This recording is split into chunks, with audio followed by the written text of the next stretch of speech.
What's up, everybody? Welcome back to Real Talk with your boy Spells. Thank you for tuning in once again. I hope everybody's having a blessed day thus far. Today's podcast is going to be interesting. So if you are sensitive, I'm going to give you a brief pause to click off of this podcast and go elsewhere, because today is going to be about one of those topics. 5, 4, 3, 2, 1. You're still here, so I guess your nosy self want to hear something juicy. Today's podcast is simply this: should you give your children contraceptive devices?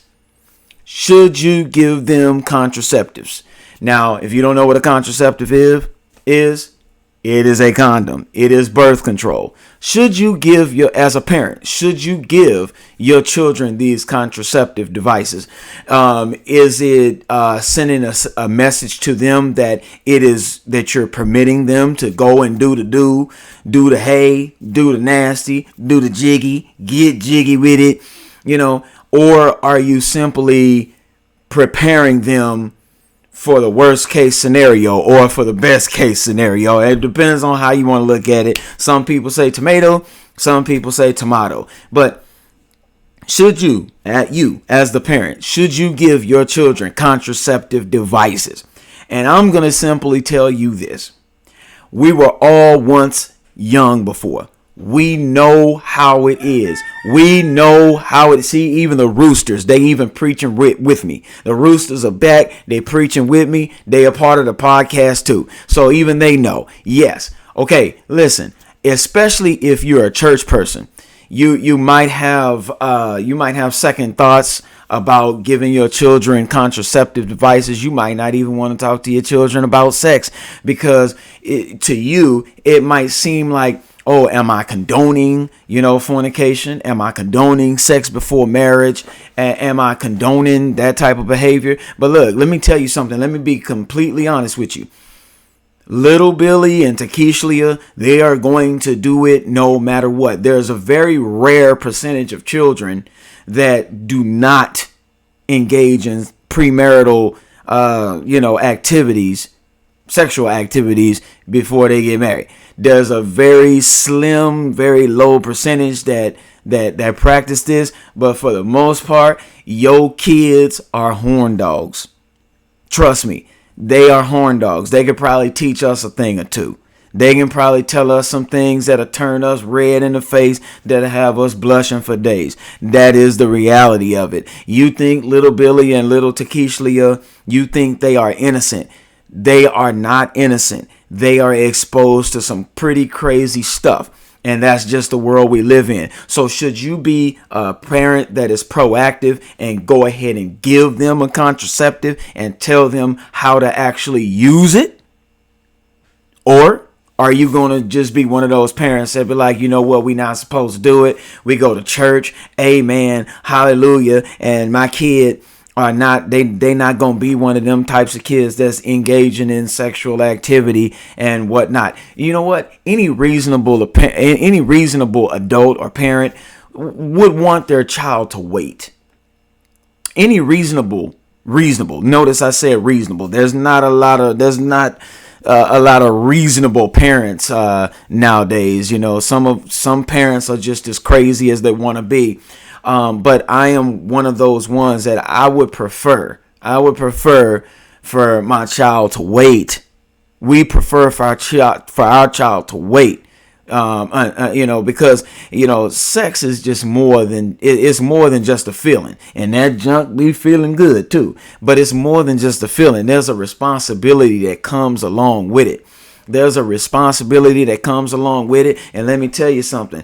If they come up with a kid, you, the parent, you are going to be the ones that's going to be taking care of them kids. So yes, I'm one of those parents that's going to give my child a contraceptive and teach them how to use it. Show them how to use it. Look, this is what a condom is. This is how you put it on. All of this kind of stuff. I'm going to illustrate it. Give them an illustration with a banana. I don't care if it grosses them out or whatnot. I do not care, because this is the world we live in. There's some crazy things out there, and your kids are not innocent. That's one of the problems. That's a problem in a lot of households, is that y'all think that y'all's children are innocent and they are angels and they do no wrong. Let me tell you something. These kids nowadays, they are hellions in disguise. They are hellions in disguise. You don't think that they doing this or they doing that, but trust me, the whole school, the school, look, let me tell you something. The school that they attend knows your child better than you do. They know a different side of your child. That's what they know. They know your child. They know little Billy to Keishlia way better than you do. Pookie and Ray Ray them, they know them way better than you, the parent, does. They can tell you that Pookie cusses all the time in class, but when they come home, they're the perfect little angels. But when they go to school, they cussing everybody out. They dropping the F-bomb. They calling people bees and hoes and sluts and everything like that. And so you cannot tell me that these little kids nowadays are not active. Were you active when you were their age? Come on now. That's the problem with a lot of parents. We tend to forget how we were when we were young. I know how I was when I was young, and oh my God, yes. So that's why I'm one of those parents. Now, am I telling my son, oh yeah, I want you to go and do that? No, I'm not saying that. I even tell them, no, you can hold out. Try to hold out. Try to hold out. Your books and your education comes before that. There, you got plenty of time to do the bunny rabbit thing. You got plenty of time to be. You got plenty of time for all of that.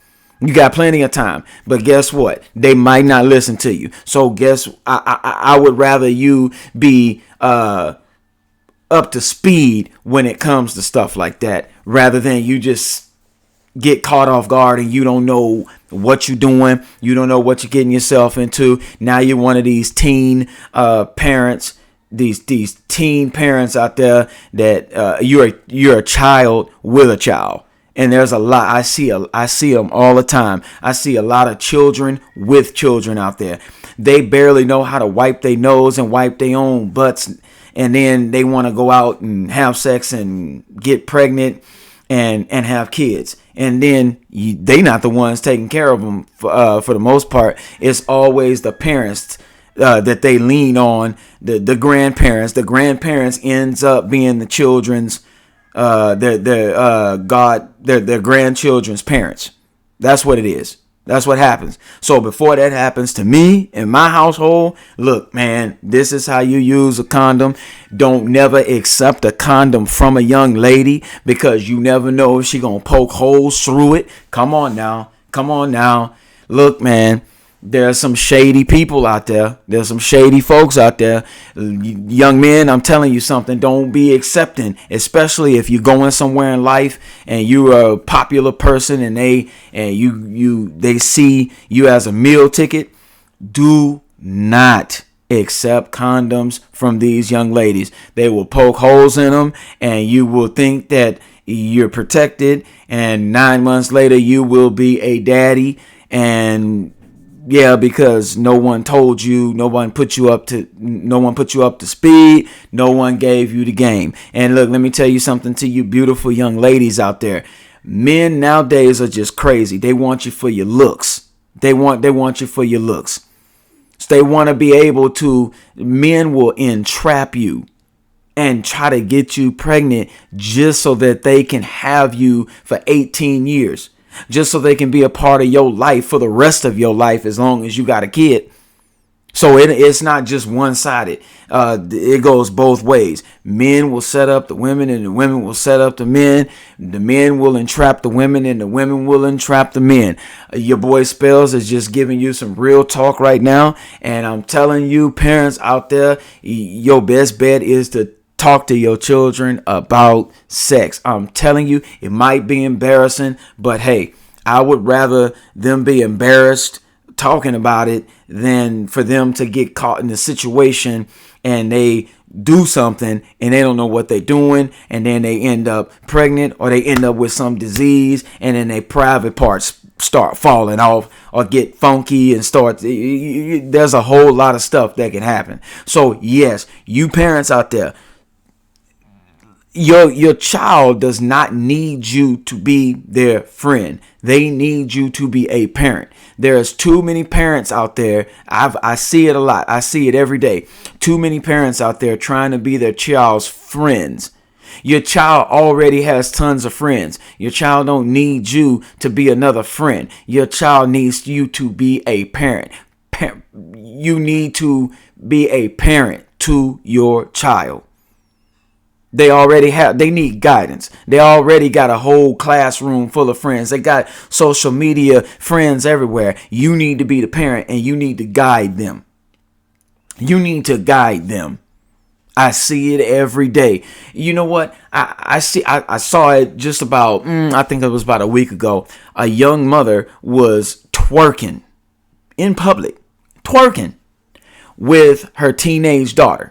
They were twerking side by side. Now, I ain't passing judgment on nobody, but if that young girl comes up pregnant, if she ain't already pregnant, the mother's gonna ask herself, where did I go wrong? What happened? Well, let's see, you had twerking contest with your daughter instead of telling her to sit her hot behind down somewhere and pick up a book, reading Rainbow, read it, take a look, it's in a book, read a book or something, man. Sit your little hot tamale self down somewhere and read a book. For real, parents, stop trying to, yes, you want your children to be comfortable enough to tell you things and to come and talk to you, but you do not want to strive to be their friend. You want to strive to be a parent, and a parent will lace your if you're a parent, if you're a good parent, you're going to lace your children up with knowledge and wisdom, and so that they're not caught off guard. They're not caught with their pants down, all pun intended. Let's do better. Let's be better. We can do it together. Thank you once again for tuning in to Real Talk with your boy Spells. See you next time. Peace.